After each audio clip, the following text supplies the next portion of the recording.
안녕하세요. 오늘 저희가 좀 깊이 파고들 자료는요. 도를 아십니까? 라는 제목의 설교문입니다. 네, 누가복음 16장 19절부터 22절 이 말씀을 바탕으로 하고 있죠. 길 가다 보면 가끔 듣는 말이잖아요. 도를 아십니까? 이 설교는 바로 그 질문에서 시작해서요. 운명, 인생길, 그리고 기독교적인 관점에서 보는 삶과 죽음, 또 선택의 문제를 다루고 있어요. 당신도 아마 자신의 미래나 운명 이런 거 궁금해 본 적 있으실 텐데요. 이 자료가 우리가 흔히 아는 운명론이나 팔자 같은 개념을 기독교적으로 어떻게 풀어내는지 한번 같이 살펴보겠습니다. 사람들이 근데 왜 이렇게 미래를 알고 싶어 할까요? 이 설교에서는 영화 마이너리티 리포트 있잖아요. 그걸 예로 들면서 이게 그냥 궁금해서라기보다는 미래에 대한 두려움 때문이다. 이렇게 진단하더라고요. 그래서 점을 보러 가기도 하고 아니면 그냥 아이고 내 팔자 이렇게 체념한다는 거죠. 네, 그렇죠. 한국 문화 안에 있는 어떤 샤머니즘적인 영향, 이런 거랑도 연결해서 설명하고요. 아, 네, 그 운명론을 비판하는 지점이 되게 흥미로운데요. 뭐랄까, 운명에 그냥 기대버리면 당장은 마음이 편할지 몰라도 결국에는 뭔가 바꾸려는 의지, 개선하려는 의지를 꺾어버린다고 지적해요. 특히 그 수족관 물고기 비유가 나오는데 이게 상당히 날카롭죠.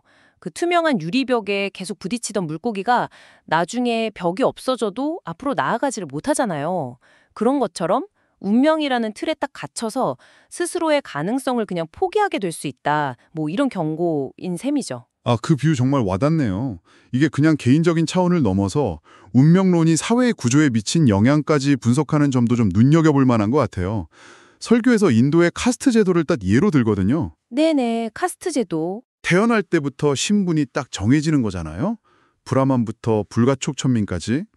이게 힌두교나 불교의 어떤 운명론적인 세계관 아래서 개인이나 사회 발전 가능성을 어떻게 억눌렀는지 설명하죠. 그렇죠. 그게 참 뿌리 깊은 문제죠. 네. 인도가 지금 인구 1위에 경제 규모도 4위라고는 하지만 여전히 이 문제가 남아있다는 점을 지적하면서요. 또 우리나라 역사 속 신분제도 마찬가지고요. 유교 문화 안에서 양반, 노비 이렇게 나뉘어서 아, 그렇죠. 우리 역사에도 있었죠. 네, 그걸 그냥 운명이려니 하고 받아들이면서 체제에 순응하게 만들었다는 거예요. 종교적인 세계관이 때로는 기득권을 유지하는 수단으로 사용될 수도 있다는 그런 경고 메시지도 담고 있는 거네요. 맞습니다. 자, 그럼 이 설교가 운명론에 대한 어떤 대안으로 제시하는 핵심 이야기가 있을 텐데요. 바로 누가복음에 나오는 부자와 거지 나사로 이야기입니다.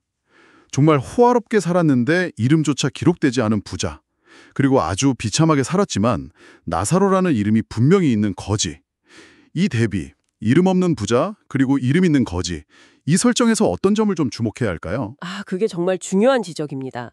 이 극명한 대비가 설교의 핵심 메시지, 그러니까 죽음 이후의 삶과 바로 연결되거든요. 설교 본문을 보면 죽고 나서 나사로는 천사들한테 받들려서 아브라함의 품, 그러니까 성경에서 말하는 평안과 안식의 장소로 가고요. 반면에 부자는 음부, 즉 지옥 같은 곳에서 고통받는 걸로 묘사되죠. 정말 극적인 반전이네요. 네.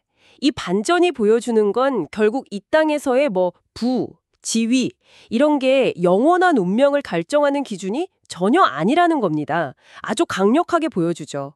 그리고 설교는 특히 나사로 이름의 뜻 하나님이 도우신다는 그 의미에 주목해요.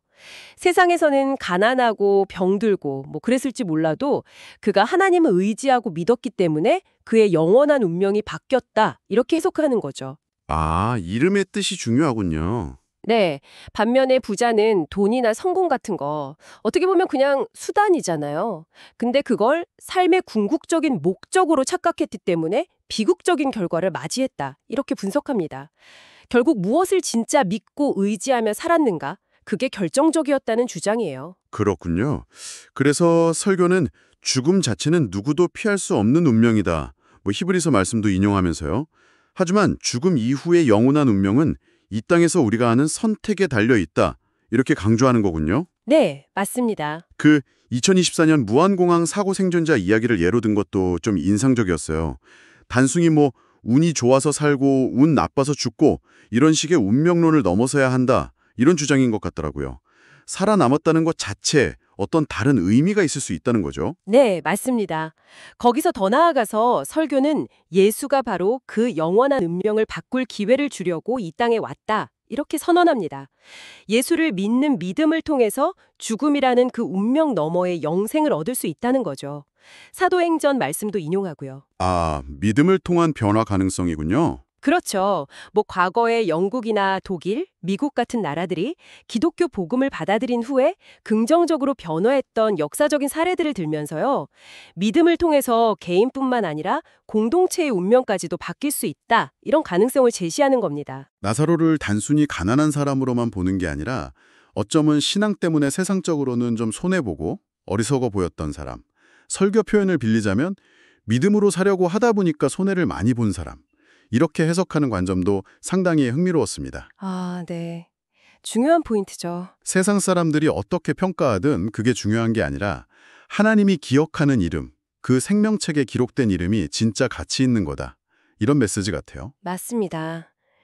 네, 오늘 살펴본 이 설교 자료는 결국 우리 모두가 죽음이라는 운명 앞에서는 다 똑같지만 그 이후의 영원한 운명은 이미 정해진 게 아니다. 오히려 지금 여기에서 우리가 어떻게 사느냐, 특히 어떤 신앙적인 선택을 하느냐에 달려 있다. 이렇게 아주 강력하게 이야기하고 있습니다. 네, 그렇습니다. 이 설교가 던지는 가장 강력한 메시지는 어쩌면 기회는 지금뿐이다 라는 것일지도 모르겠어요.